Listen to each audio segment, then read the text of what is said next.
অর্থ, খাদ্য, জাগতিক সম্পদ, এটাও রিস্ক। কিন্তু এটা রিস্কের সর্বনিম্ন স্তর, the lower level of provision, the lower level of risk হচ্ছে এই যে খাদ্য, অর্থ, জাগতিক সম্পদ। রিজিকের সর্বনিম্ন স্তর হচ্ছে এটা। আর রিজিকের সর্বোচ্চ স্তর হচ্ছে ফিটনেস। সুবহানাল্লাহ ওয়া বিহামদিহি।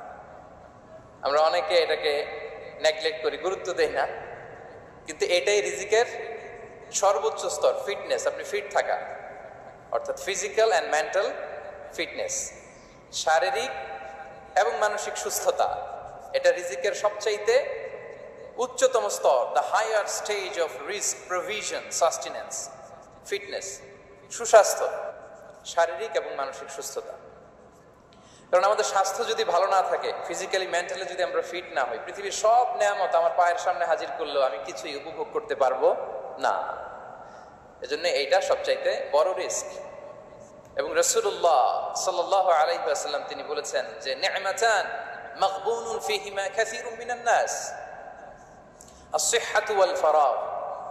দুটি নিয়ামত আছে যে দুটি নিয়ামতের ব্যাপারে মানুষ খুবই গাফেল, উদাসীন, গুরুত্ব দেয় না। তার মধ্যে একটা হচ্ছে আস-সিহহা, সুস্বাস্থ্য, আর একটা হচ্ছে আল ফারাগ, অবসর। আমরা যখন খুব ব্যস্ত হয়ে পড়ি, নাভিশ্বাস, সময় নাই, খুবই রাশিং, তখন বুঝি যে অবসরের কত দাম। আবার আমরা যখন ফিজিক্যালি উইক হয়ে পড়ি, অসুস্থ হয়ে যাই, তখন বুঝি সুস্বাস্থ্যের কত দাম। তো রিজিকের সর্বনিম্ন স্তর হচ্ছে, প্রিয় ভাই এবং বোনেরা, খাদ্য, টাকা পয়সা, জাগতিক সম্পদ, এগুলা। আর রিজিকের সর্বোচ্চ স্তর হচ্ছে fitness, physical and mental fitness. আর রিজিকের সর্বোত্তম স্তর হচ্ছে পুণ্যবান জীবন সঙ্গী এবং নেককার সন্তান, pious wife and children. সুবহানাল্লাহ ওয়া বিহামদিহি। একটু খেয়াল করে দেখেন যে আমার লাইফ পার্টনার, আমার জীবন সঙ্গিনী, সে যদি আল্লাহওয়ালা হয়, সে যদি ভালো হয়, আর আমার সন্তানটা যদি আল্লাহওয়ালা হয়, আমার ঘরটাই তো জান্নাত, ঠিক কিনা? এটা হচ্ছে রিজিকের সর্বোত্তম স্তর। জীবন সঙ্গিনী সে যদি নেককার হয়, আল্লাহওয়ালা হয়, মুতিয়া কানিতা সে যদি হয়, আর আমার সন্তান, আমার চিলড্রেন, সেও যদি ফায়াস হয়, তাহলে আমার ঘরটাই হচ্ছে paradise, a piece of paradise in this দুনিয়া। সুবহানাল্লাহ।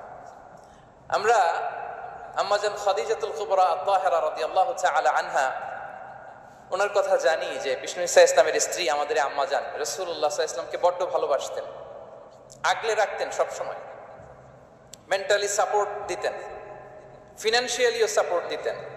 বিষ্ণু ঈসা ইসলামকে আম্মাজান খাদিজা এতই ভালোবাসতেন, বিষ্ণু ঈসা ইসলাম